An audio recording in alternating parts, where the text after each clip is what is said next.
萧炎点点头，而后白煞鬼王眼神微眯起来，然后看向萧炎他们道：据我所知，就算你们找到明九王大人，他们应该也不能复活你的那些亲人重要之人的魂魄，这个我已经有所了解。我们需要找到明九王前辈，然后通过他们的身份将此事通报给神明界的通天司神，或许才有机会复活我那些亲人和重要朋友的魂魄。通天司神一听到这个名字，即便是黑白双煞的鬼王都是感到心中有着无比敬畏，而又站立起来，因为那可是如今神明界中的最强存在。司神只要愿意，便是能够灭杀一切，而且那可是永久性的消失，轮回里也不会有其存在，同时也可以复活一切。只要保留魂魄，那么就有能够将其复活。在整个神明界之中，能够做到万物神灵的消灭和复活的有2位，一位就是如今的神明界掌管这通天司神，另一位便是天古纪元时期的那位传说级的存在无上明神。可是如今明神尚未出现，所以唯有这位通天司神才是萧炎复活亲人的最后希望。我估计想要找司神大人的话，你们得去丰都。不过现在的丰都城中已经一片混乱。丰都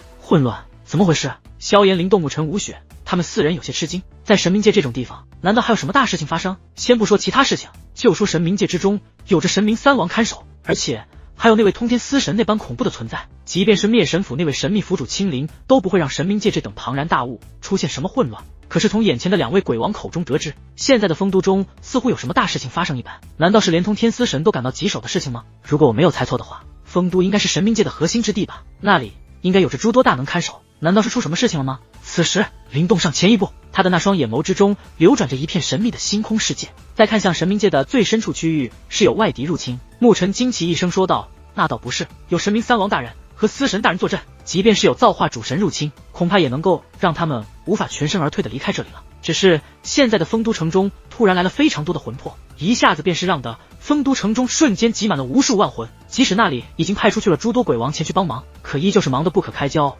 如果再不处理好这么多的万魂，恐怕会出现难以逆转的大事。一旦那些万魂没有在规定的时间里被审判入轮回，将会使得神明界中的规则就会受到影响。如果这个规则受到影响的话，那么将会让神明界出现彻底的混乱，万魂也会变成难以收复的孤魂。闻言，萧炎的手掌不知不觉已经紧握了起来，而他的表情都变得有些异常。如果所料不错的话，丰都城中突然出现的大批量万魂，应该就是无量神界以及万兽神界因为被永久性毁灭，导致其中的万物生灵神灵全部陨落，而这些陨落者的魂魄都在同一时间汇集到了丰都城中，并且在这里面应该就有萧炎的爱人雪儿、彩铃、萧灵以及老师他们的魂魄。2位鬼王前辈，我们能否进去丰都城？我想我的亲人魂魄应该就在那里。萧炎诚恳地看着黑白双煞说道。然而2位鬼王却是摇了摇头道：丰都之中可不是随便进去的，而且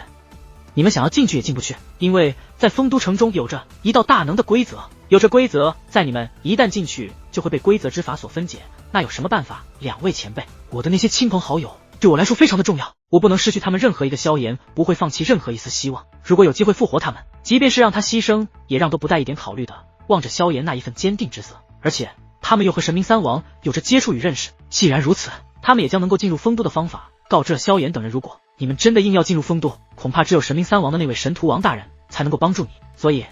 你们先去找明九王大人，再去请求神荼王大人，看看那位大人会不会答应你的恳求。神荼王这位难道就是神明3王之中最神秘最强大的那一位吗？不过我们猜测，想要让神荼王大人帮忙恐怕几率很小，但你们也可以去试一下。传闻神荼王大人的实力在明九王和炎鬼王之上，甚至已经触及到了造化规则，实力更是仅次于司神的存在，让这么一位大能者帮忙的话，实属有些困难。黑白双煞鬼王倒是好心的提醒着萧炎他们，虽然有这么一个机会，可是这个机会到底能不能成功，还得靠自己，不管有多困难，我都会尽可能的去一试。萧炎自然是不会放弃这样的一个机会，这也是他唯一的机会。薰儿、彩铃，你们都要等着我，我一定会复活你们。萧炎早已经准备好无比坚定的决心，同时也做好了最坏的打算。如果他复活不了薰儿、彩铃他们，那么自己也就没有必要留在世间，那就陪他们去吧。什么焚神的传承，那样又如何？自己的爱人和重要之人都保护不了，自己追求那更高的境界又有什么用？既然如此，那么我们也帮你们一把，带你们前往进入3名鬼府的府门关吧。但是一切要切记，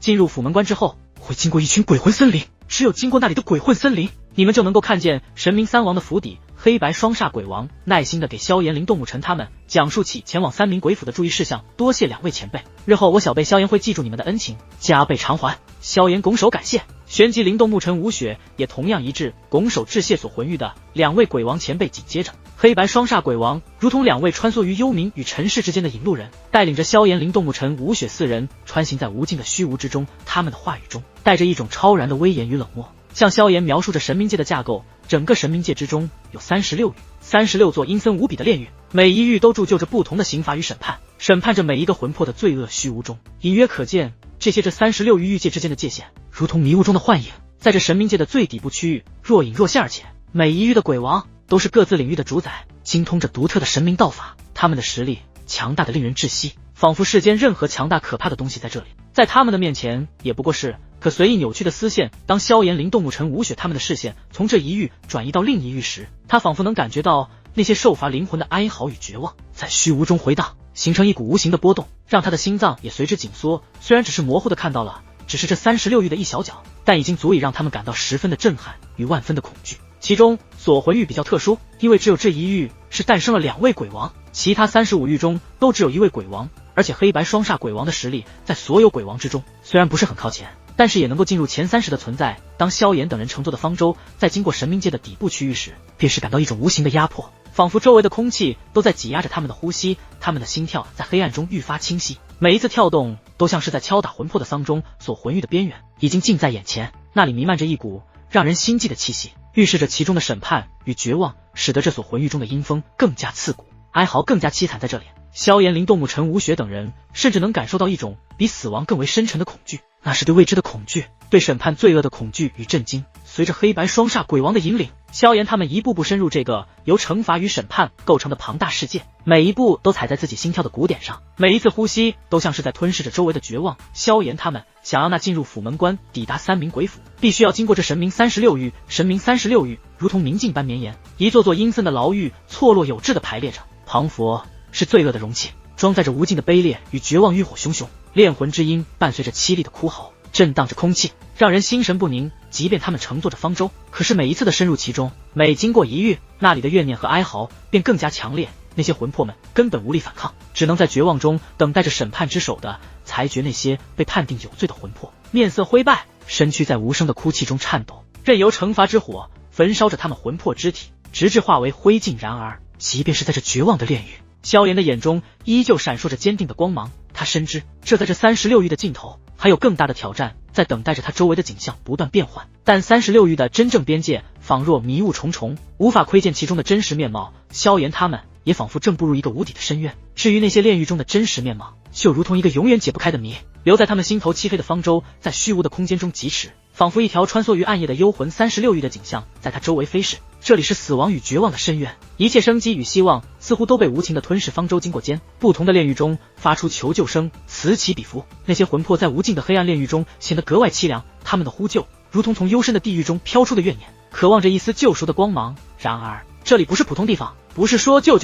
一旦谁逆转了神明中的道法规则，那么自身就会被反噬，所以任何逆天改命的企图都将遭到无情的反噬。随着方舟不停地往神冥界高深区域的深入，方舟冲破了一层又一层的黑暗，36域的区域如同重重叠叠的阴霾，被这股不屈的力量一一撕裂。最终方舟穿越虚无空间高深处时，萧炎、林动木尘、吴雪的眼前突兀地亮起一片幽冥之光，仿若深渊的眼眸凝视着众生。那是神明36域之外神明三王的领域，一个超越常理的世界。在抵达那片神秘之地前，萧炎他们却是瞪大了眼睛，眼前出现的是一片无边无际的大森林，这个与他们所知的世界格格不入。这不是由花草树木构成的森林，而是由一颗颗大小不一、散发着幽暗光芒的晶体组成，如同幽灵般漂浮在空中，随风轻轻摇曳。萧炎感到一种深不见底的恐惧，这些晶体散发出的光芒时隐时现，仿佛是在诉说着不可言喻的秘密。我们只能将你们送到这里了，接下来的路就要靠你们自己了。这里便是我说的鬼魂森林了，你们进入之中一定要小心，因为其中有着实力极强的魂王。黑白双煞鬼王的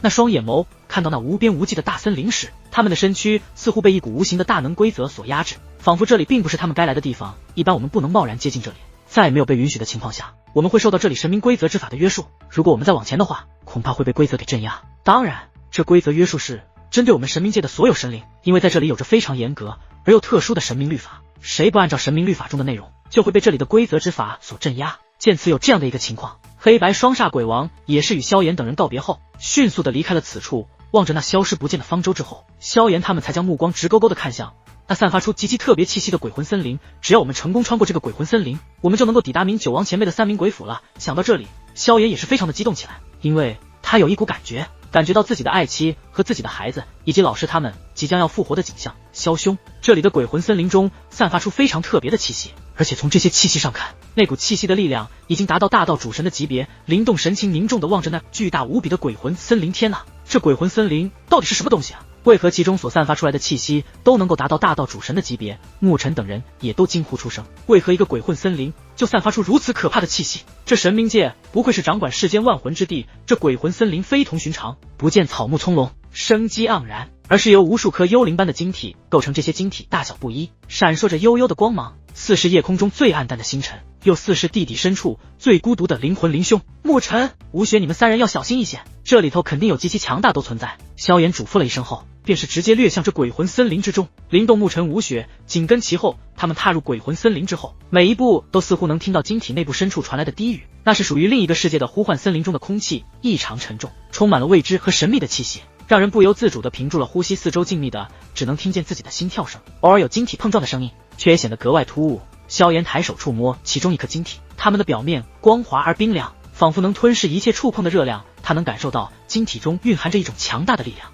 这是九大界中从未见过的力量。他们继续深入，晶体愈发密集，光芒也愈加耀眼，森林仿佛活了过来。晶体在风中轻轻摆动，发出宛如乐曲般的声音，但在这和谐之中，萧炎感受到了一种特别的气息。这森林似乎并非静止不变，而是有着自己生命的怪物，随时可能吞噬一切闯入者。这些由无数晶体组成的森林似乎永无尽头，每一片晶体都像是一闪闪通往异界的门扉。萧炎知道，只有通过在这片神秘的鬼魂森林，才能通往神明三王所在之地。在萧炎、灵动、牧尘、吴雪四人深入鬼魂森林之后，每一步都沉重如踏入无形的深渊。萧炎感到一股深不见底的寒意从脚底蔓延至全身，晶体间的光芒在风中摇曳，发出悠悠的响声，宛如远方鬼魂的低语，既诡异又让人心悸。他们的脚步踏在这些晶体之上，虽然隔着鞋子，但也是能够清晰地感受到冰凉而滑腻的触感，仿佛能感觉到它内部蕴藏着的古老秘密。萧炎他们心中涌现出一种莫名的情绪，对这超自然现象有些一丝惊异。不知道过了多久，萧炎、灵动、牧尘等人踏入鬼魂森林深处时，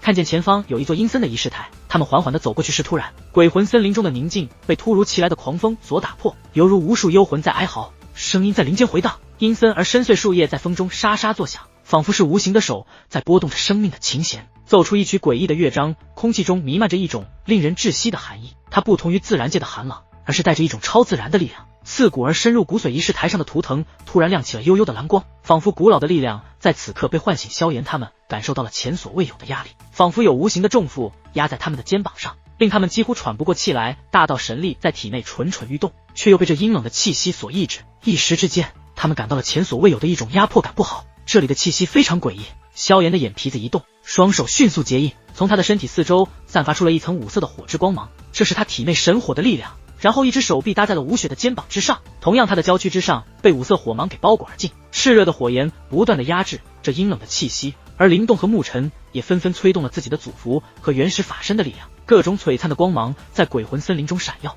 与那阴冷的气息形成了鲜明的对比。他们的神情凝重，但眼中闪过一丝坚定，即便是在这突如其来的变故面前，他们也没有丝毫退缩的意思，不然他们也不会被称为炎帝五祖墓主。阴冷的风声呼啸，鬼吼声愈发激烈，整个森林像是要将他们吞噬一般。然而萧炎他们却在这绝境中找到了一丝生机，在他们各自的神物力量与这里的阴冷气息对抗之后，他们体内的大道神力逐渐适应了这阴冷的氛围，重新恢复了流畅五色神怒火莲、舞动大乾坤、超级太初丸。随着他们的咆哮之声响起，声音如同战鼓，激荡在这鬼魂森林之中。随着他们的话语落下，很快吴雪看到一朵五彩斑斓的火莲散发出神圣气息，在萧炎手掌中跃然浮现五色神怒火莲绽放着，犹如烈日坠地，光芒刺目，其周围空气似被火焰吞噬，扭曲波动。火莲周围散发出的能量波动恐怖而强大，仿佛能毁灭一切。与此同时，灵动双手舞动，10道祖符如同夜空中的星辰，闪烁着神秘的光芒。这些祖符逐渐融合，形成一片深邃的星空世界，其中星河旋转，力量交汇，仿若能吞噬无尽虚空。星空世界中蕴藏着神秘的力量，令人既敬畏又神往。牧尘则像是古老传说中的一尊法身之神，8座原始法身环绕在他周围，每一尊法身都散发着强大的原始波动。这些法身的力量汇聚成一颗巨大的龙目之珠，悬浮在牧尘的身前，珠子中的力量激荡，仿佛一条巨龙苏醒，准备咆哮天地。来自炎帝五祖墓主的3道最强力量相互辉映，紧张的压迫气氛达到了顶点。五色神怒火莲、神秘星空世界、原始龙目蜘蛛，三股不同的力量在空中形成了一个奇异的三角，它们之间的能量互动，让整个战场都似乎活了过来，周围的一切仿佛都在这股力量面前变得微不足道，因为他们所施展的可都是大咒的神物，威力无穷，可怕无边。